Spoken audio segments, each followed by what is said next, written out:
Santa Christmas. কাহিনী লাভিনা Tien.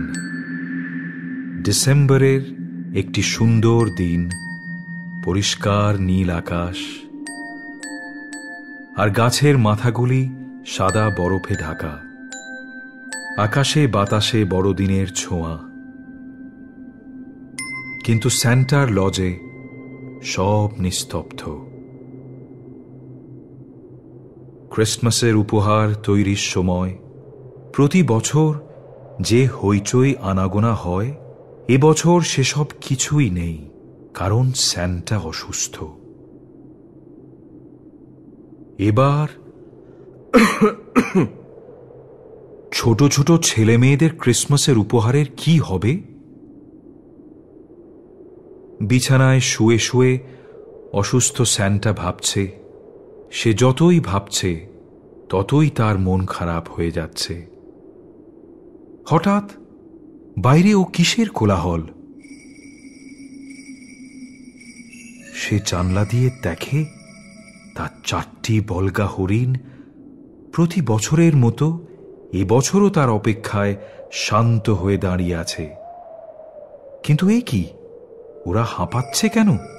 দেখে যেন মনে হয় ওরা অনেক দূর থেকে দৌড়ে এসেছে। তা কি করে হয়?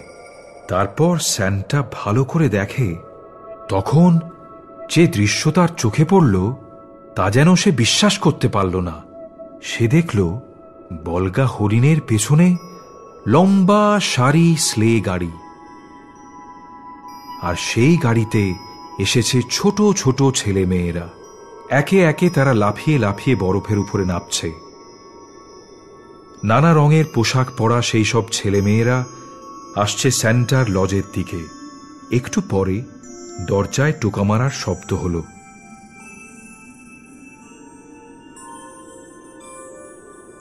এসো, ভিতরে এসো, বলল স্যান্টা। সমস্ত ব্যাপারটা জানতে স্যান্টা খুবই উৎসুক। একটি ছোট মেয়ে ঘরে এলো। তার হাতে একটি নরম দেখতে জিনিস। সে বলল, মিস্টার স্যান্টা, আমরা শুনলাম তুমি অসুস্থ, তাই তোমার জন্য আমার খেলার ভাল্লুকটা এনেছি। ও তোমায় সঙ্গ দেবে। স্যান্টা বলল, ছোট্ট এমা, ধন্যবাদ। স্যান্টা সব ছেলে মেয়েদের নাম জানত।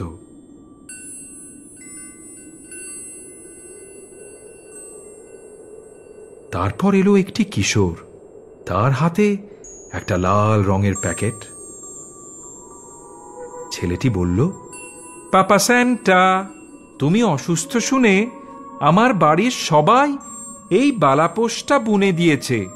ঠান্ডায় তোমার শরীর গরম থাকবে। স্যান্টার যেন আনন্দ আর ধরে না। পলের মাথায় পরম স্নেহে হাত রেখে বলল, তোমার মনের চিন্তা বড় সুন্দর পল। এইভাবে একে একে শিশুরা স্যান্টার ঘরে এলো। তাদের সবার হাতে স্যান্টার সুস্থ শরীর কামনা করে নানা রকমের উপহার। তাতে আছে কুকি, পাই, মোজা, দস্তানা, বই, জিগস পাজল, এমনকি ছোট্ট একটি ক্রিসমাস ট্রিও। তোমরা সবাই ক্রিসমাস আমার ঘরে নিয়ে এসেছ, আনন্দে উৎফুল্ল হয়ে বলল স্যান্টা। এসো, আমরা সবাই এই উপহারগুলি ভাগ করে নিই। তারপর ও শিশুদের গোল করে নিজের চারিদিকে দাঁড় করালো। এমা বলে উঠল, স্যান্টা, তোমার কোন উপহারটা সবচেয়ে বেশি পছন্দ? আমার স্নেহের ছোট্ট শিশুরা, স্যান্টা মৃদু হেসে জবাব দিল, তোমাদের ভালোবাসা ও মঙ্গল কামনায় যে তোমরা আমার প্রতি দেখিয়েছ, আমার কাছে সবার সেরা উপহার।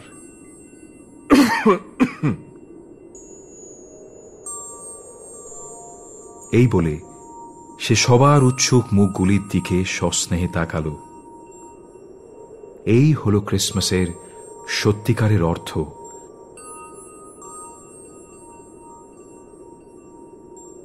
তারপর সে প্রত্যেকটি শিশুকে বিশাল ভালোবাসা ভরা বুকে জড়িয়ে ধরল।